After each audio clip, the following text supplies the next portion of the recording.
이라 아멘. 오늘 본문은 멜기세덱에 대해서 아주 자세하게 말씀해 줍니다. 특히 멜기세덱의 왕권과 제사장 직분에 대해서 아주 자세하게 다루는데요.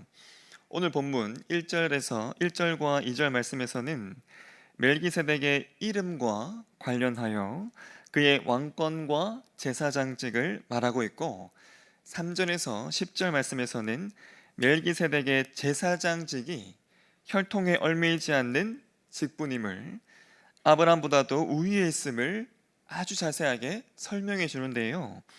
오늘 이 새벽에는 멜기세덱의 이름, 그 이름 속에 담겨져 있는 왕권과 제사장직에 대해서 집중해 보고자 합니다. 멜기세덱의 왕권과 직분에 대해서 알기 위해 필연적으로 그의 이름에 집중해야 하는 그 이유는 그 이름의 의미 속에 왕권과 제사장직이 다 담겨 있기 때문인데요. 멜기세덱이라는 이 이름은 왕을 의미하는 히브리어 멜렉과 오름, 의를 의미하는 히브리어 체데크가 합쳐져서 만들어진 이름입니다. 즉 멜기세덱이라는 이 이름은 그래서 의의 왕, 의로운 왕을 의미하는 이름인 것이죠. 특히 이 멜기세덱을요 1절에서 살렘 왕이라 말하고 있습니다. 이 살렘은 평강, 평화라는 의미인데요. 그래서 살렘 왕 멜기세덱이라 함은 평강의 왕 멜기세덱, 평화의 왕 멜기세덱을 의미합니다. 의로움과 그리고 평화의 그 의미가 다 가득 담겨 있는 그 이름을 가진 왕이 이 멜기세덱인 것이죠. 이러한 멜기세덱의 이름의 의미를요, 오늘 본문을 기록하는 히브리어 기자도 2절 중반절부터 아주 자세하게 그 의미를 해석해 주고 있습니다.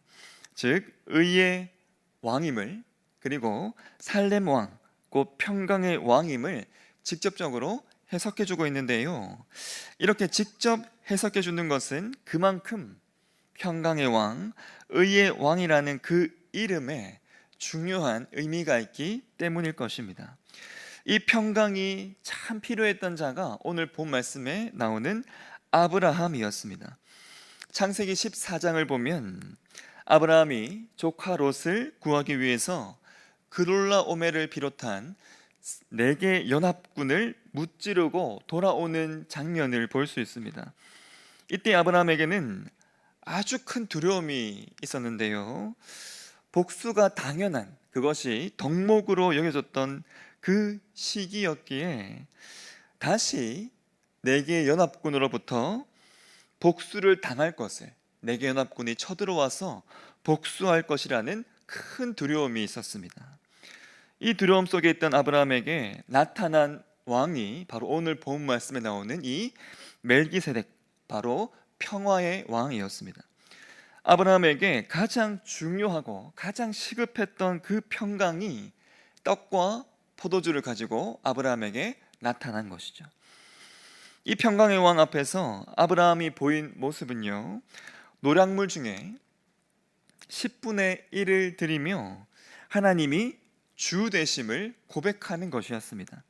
그저 평강 속에, 평안 속에서 안주하면서 아무것도 하지 않았던 것이 아닌 그 평안 앞에 내가 누구인지를 분명히 하고요, 내가 해야 할 것을 분명히 하는 것, 그것이 살렘 왕 멜기세덱 앞에서 보였던 아브라함의 모습이었습니다. 평강의 왕 앞에서 자신이 해야 할 일, 자신의 사명을요 분명히 드러낸 것이었습니다. 이렇듯이 아브라함의 불안과 두려움을 다루기 위해서 평강의 왕 멜기세덱이 아브라함을 만나 주었는데요. 여러분, 나중에는 하나님께서 직접 아브라함에게 평강의 왕이 되셔서 그를 만나 주셨습니다. 복수하러 다시 쳐들어올 그돌라오멜, 그 연합군으로 인한 두려움과, 그리고 이것과 더불어서 아브라함에게 근본적인 두려움이었던 후사가 없는 두려움, 이 모든 두려움으로 인해서 평강을 잃고 두려움에 떨고 있는 그 아브라함에게 하나님이 직접 찾아가셨습니다. 그리고요, 이렇게 말씀하시는데요. 창세기 15장 1절 말씀에 이후에 여호와의 말씀이 환상 중에 아브라함에게 임하여 이르시되 아브라함아 두려워하지 말라. 나는 내 방패요 너의 지극히 큰 상급이니라. 나는 내 방패라. 하나님께서 말씀하시면서 그 연합군으로부터 아브라함을 지키실 것을 말씀해 주셨고요, 지극히 큰 상급이라 말씀해 주시면서 그의 후사에 대한 하나님의 분명한 약속을 허락해 주셨습니다. 아브라함이 지금 무엇으로 인해서 두려워하는지, 어떠한 것에 평강이 진정 필요한지를 하나님이 아시고 이에 대한 친근한 위로와 약속을 허락하시는 평강의 왕의 모습을 우리가 볼 수 있는 것입니다. 여러분, 아브라함의 이 평강을 이렇게 회복하시는 하나님의 이 모습만 해도요, 감지덕지한 은혜입니다. 그런데 하나님께서 그날 밤에 아브라함에게 보이신 모습은 쪼개진 짐승 사이를 지나가는 것이었습니다. 아브라함의 평안을 위해 하나님 스스로에게 하나님께서 허락하신 것은 온통 불편함이었습니다. 시체 사이를 하나님께서 지나가신다는 것은 결코 용납할 수 없는 일입니다. 이전에 전무했을 일을 하나님께서 아브라함에게 허락해 주신 것이죠. 이를 통해서 무슨 일이 있어도 이 약속을 지키실 것을 하나님 스스로 언약하시고요, 그 불편하고 용납할 수 없는 길, 짐승 사이에 났던 그 길을 하나님 스스로 친히 걸어가 주셨습니다. 여러분, 바로 이 길, 너무나 불편하고 너무나 용납할 수 없는 바로 이 길을 걸어가신 바로 이 하나님, 바로 그 길은요, 저와 여러분에게 참 평안이 되시기 위해 예수님께서 걸어가셨던 길이기도 합니다. 가장 큰 불편함과 가장 큰 고통의 길을, 가장 평안 없는 바로 그 길을 예수님께서 걸어가 주셨는데요, 바로 십자가 길이었습니다. 예수님은 직접 이 제물이 되셔야 했고, 쪼갠 고기처럼 자신의 몸을 가르시고 하나님께로 가는 바로 그 길이 되어 주셨습니다. 창세기 15장 17절 말씀 보시면 해가 져서 어두울 때에 연기나는 화로가 보이며 타는 횃불이 쪼갠 고기 사이로 지나더라 라고 말씀하는데요, 하나님께서 쪼갠 고기 사이를 지나셨을 때가 어둠이 임했을 때임을 알 수가 있습니다. 그런데 마태복음 27장 45절과 46절 보시면 제6시로부터 온 땅에 어둠이 임하여 제9시까지 계속되더니 제9시쯤에 예수께서 크게 소리질러 이르시되 엘리 엘리 라마 사박다니 하시니 이는 곧 나의 하나님 나의 하나님 어찌하여 나를 버리셨나이까 하는 뜻이라 라고 말씀합니다. 예수님께서 바로 이 길, 쪼갠 고기가 되시고요, 그 길이 되시기 위해 이 길을 완성하시기 위해 바쳐 주셨을 바로 그때도 해가 빛을 잃어버린 어둠 속이었습니다. 어둠 속에서 바쳐지는 그 제물이 돼서 버림받고 죽임당하는 바로 그 길, 모든 평안과 모든 샬롬을 잃어버리는 바로 그 일을 하나님이신 예수님께서 우리를 위해서, 우리의 평안이 되시기 위해 모든 것을 다 당하시고요, 모든 것을 다 허락하셨습니다. 이를 통해서 예수님은 저와 여러분에게 평강의 왕, 이 평화의 왕이 되어 주셨습니다. 여러분, 진정한 평화의 왕, 완전한 평강의 왕의 그 모습, 예수님의 그 모습을 볼 수 있고요, 들을 수 있는 바로 그때가 언제일까요? 바로 예수님께서 부활하셨을 때를 보면 잘 볼 수 있습니다. 죽음을 이기시고 부활하신 바로 그 예수님께서 제자들에게 나타나셨을 때 예수님께서 계속해서 끊임없이 말씀하신 인사가요, 바로 평강 그리고 샬롬이었습니다. 요한복음 20장 19절에 이날 곧 안식 후 첫날 저녁에 제자들이 유대인들을 두려워하여 모인 곳에 문들을 닫았더니 예수께서 오사 가운데 서서 이르시되 너희에게 평강이 있을지어다. 여러분 21절 말씀을 보셔도 예수께서 또 이르시되 너희에게 평강이 있을지어다. 아버지께서 나를 보내신 것 같이 나도 너희를 보내노라. 여러분 26절 말씀에도요 이렇게 말씀합니다. 여드레를 지나서 제자들이 다시 집 안에 있을 때에 도마도 함께 있고 문들이 닫혔는데 예수께서 오사 가운데 서서 이르시되 너희에게 평강이 있을지어다. 여러분 이 평강의 인사를 평안을 계속해서 하시고요 인사하시고 예수님이 곧 하늘로 올려지십니다. 즉 예수님께서 끊임없이 말씀하신 인사, 이 땅에서의 그 마지막까지 허락하신 바로 그 복은요 바로 이 샬롬, 평강이었던 것입니다. 여러분 중요한 것은요 예수님의 이 평강의 인사를 들었던 자들, 예수님께서 이 평강, 이 평화의 인사를 건넨 자들이 예수님을 온통 버린 자들이었다는 것입니다. 예수님 잡히셨을 때 뒤로 돌아보지도 않고 원래 있던 곳으로 돌아가 버린 그 제자들이었고 예수님을 철저히 부인하며 예수님을 버리고 도망하며 저주했던 베드로였습니다.